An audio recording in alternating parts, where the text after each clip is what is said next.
Hello बच्चों, क्या हाल चाल। स्वागत है आपका अपने चैनल के E2 इंस्टीट्यूट पे। क्या आपको पता है आफ्टर जेईई मेन एग्जाम आपका जो एडमिशन होता है किसी भी कॉलेज में किसी भी यूनिवर्सिटी में वो कैसे होता है। तो देखो भाई, जो आपका एडमिशन होता है बेसिकली दो तरीके से होता है। पहला होता है आपका जैक काउंसलिंग थ्रू और दूसरा होता है आपका जोसा काउंसलिंग थ्रू। तो आज हम बात करने वाले ऑल अबाउट जैक काउंसलिंग। तो वीडियो को एंड तक देखना बिना स्किप करे। चलो स्टार्ट करते हैं।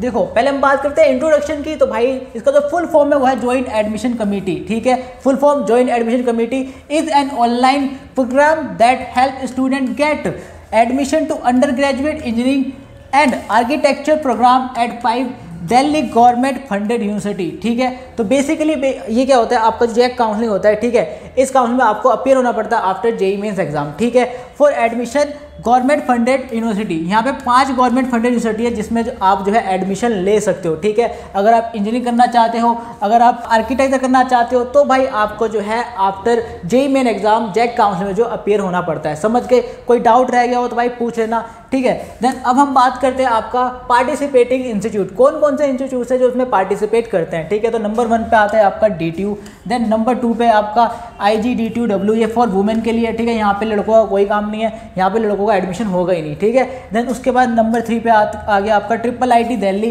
एंड नंबर 4 पे आ गया आपका DLEU, एंड नंबर 5 पे आपका नेताजी सुभाष यूनिवर्सिटी NSUT। ठीक है, तो समझ के ये टोटल 5 यूनिवर्सिटी हैं जो कि पार्टिसिपेट करती हैं आपकी जैक काउंसलिंग में। ठीक है, एंड उसके बाद हम बात करें आपका eligibility criteria to participate in JAC counselling. तो अगर आपको जैक काउंसलिंग में पार्टिसिपेट करना है तो भाई यहाँ पे इन्होंने एलिजिबिलिटी क्राइटेरिया दे रखी है।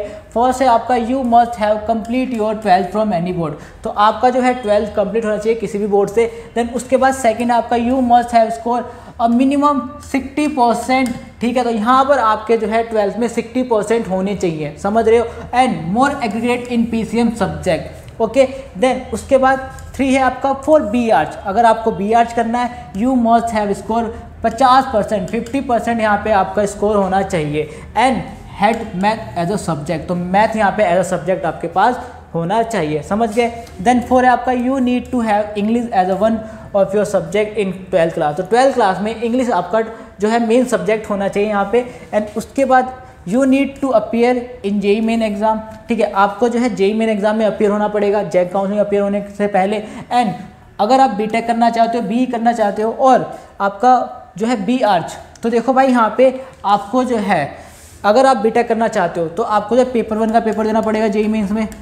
ठीक है, और अगर आप बी आर्च करना चाहते हो तो आपको जो पेपर 2 का जो है पेपर देना पड़ेगा जेईई मेन में। ठीक है, समझ गए। देन उसके बाद अगर हम बात करें 6 पॉइंट की, to get admission into IIIT Delhi you need to have score 80%। अब यहाँ पे थोड़ा सा क्राइटेरिया चेंज हो गया है, किसके लिए, IIIT दिल्ली के लिए। अगर आप IIIT दिल्ली में एडमिशन चाहते हो तो भाई यहाँ पे आपको जो है 80% स्कोर करना पड़ेगा, 80% जो है स्कोर करना पड़ेगा। देन उसके बाद 7 पॉइंट है आपका to get admission under 85% of the Delhi region reserve seat your 12th grade must be from Delhi NCT region. तो भाई देखो यहाँ पे बोला जा रहा है बेसिकली यहाँ पे जो है आपका कोटा है 85% जो है ये जो सीट है ये रिजर्व है दिल्ली के बच्चों के लिए। ठीक है, जो बच्चे दिल्ली के NCT के स्कूल से पढ़े हुए हैं उनके लिए 85% जो है सीट रिजर्व है। और जो बच्चे आउट ऑफ दिल्ली वाले हैं, ठीक है, वहाँ पर 15% जो है सीट मिलेगी आपको।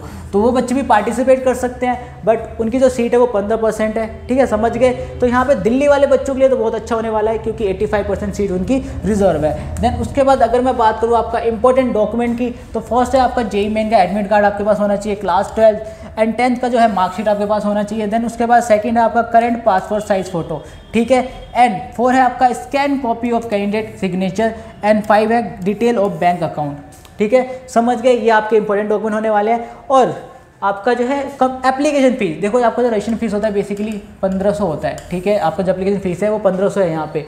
ठीक है, और अगर मैं बात करूँ कि प्रोसेस, एडमिशन प्रोसेस क्या है, देखो पहला स्टेप है आपका क्या कि आपको जो है रजिस्ट्रेशन करवाना है। ठीक है, पहले आपका रजिस्ट्रेशन हो गया। देन सेकंड स्टेप होता है आपका चॉइस फिलिंग का, आपको जो है चॉइस फिलिंग करनी है एंड चॉइस लॉगिंग करनी है। देन थर्ड स्टेप है आपका सीट अलॉटमेंट यानी कि रिजल्ट, यहाँ पे आपको जो रिजल्ट है वो आपको देखने को मिलेगा।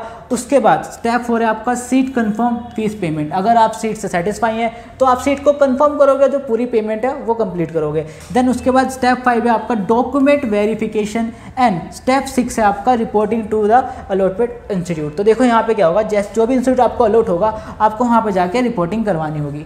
समझ गए? तो भाई ये था ऑल अबाउट जैक काउंसलिंग। फिर भी कोई डाउट रह गया हो तो कमेंट बॉक्स में पूछ लेना। और आई होप आपको वीडियो अच्छी लगी। वीडियो को लाइक करना, चैनल को सब्सक्राइब करना और दोस्तों के साथ शेयर करना।